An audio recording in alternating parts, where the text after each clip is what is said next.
I think that this is a time in history where it's not enough to know. I think this is a time in history to know how. How many people in this audience actually believe in the idea that the way you think has some effect on your life? So how many people here actually woke up this morning and consciously created a future? You know, the biggest reason why people don't do it is because you don't really believe it's true.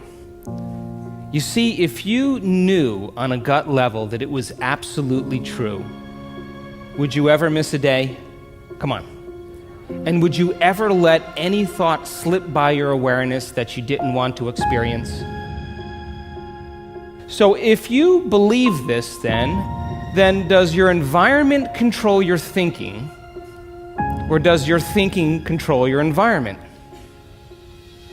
So if you wake up in the morning and you get out of bed on the same exact side as you did the day before, you shut the alarm clock off with the same finger, you slip into your favorite slippers, you shuffle into the bathroom and you use the toilet like you always do, then you get into the shower and you wash yourself in the same routine way, then you groom yourself to look like everybody expects you to look, then you go downstairs and you drink coffee out of your favorite mug, then you drive to work the same way as you did the day before, you see the same people that push the same emotional buttons, you do the exact thing that you know how to do and you memorize and can do so well that you're an expert at, then you hurry up and rush home so you can hurry up and check your emails, so you could hurry up and go to bed, so you could hurry up and do it all over again. Now, here's my question. Did your brain change at all that day? We could say that you were thinking the same thoughts, performing the same actions, that create the same experiences, that produce the same emotions, but secretly expecting something to change in your life. As you see the same people and go to the same places and do the same things at the same time, it's the external environment that's turning on different circuits in your brain, causing you to think equal to everything that you know.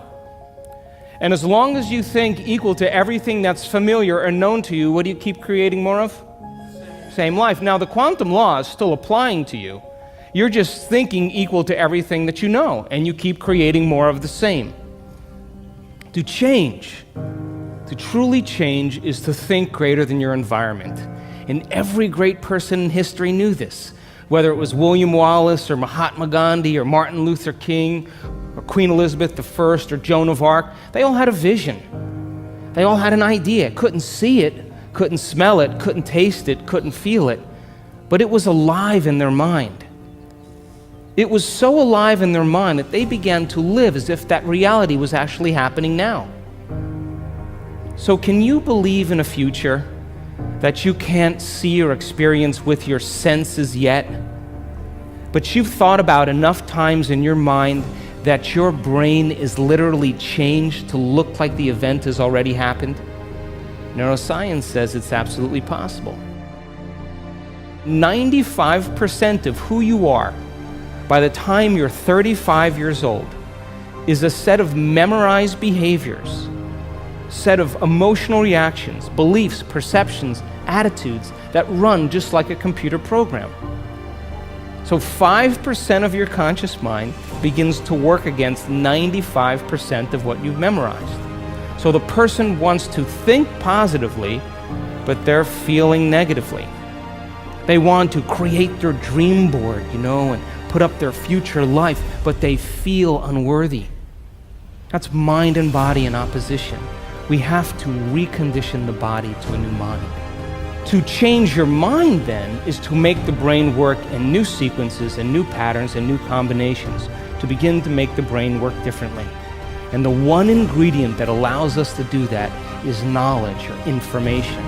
Because every time you learn something new, you make a new connection in your brain. That's what learning is. Learning is forging new connections. Remembering is maintaining or sustaining those connections. Write down the choices you have to stop making. Look at the things you have to stop doing. Are you complain? Do you make excuses? Do you blame other people? What do you do? List those things and be really honest with yourself. What experiences do you have to stay away from certain people at certain times and places? Stay away from them so that you are not in the environment that triggers it.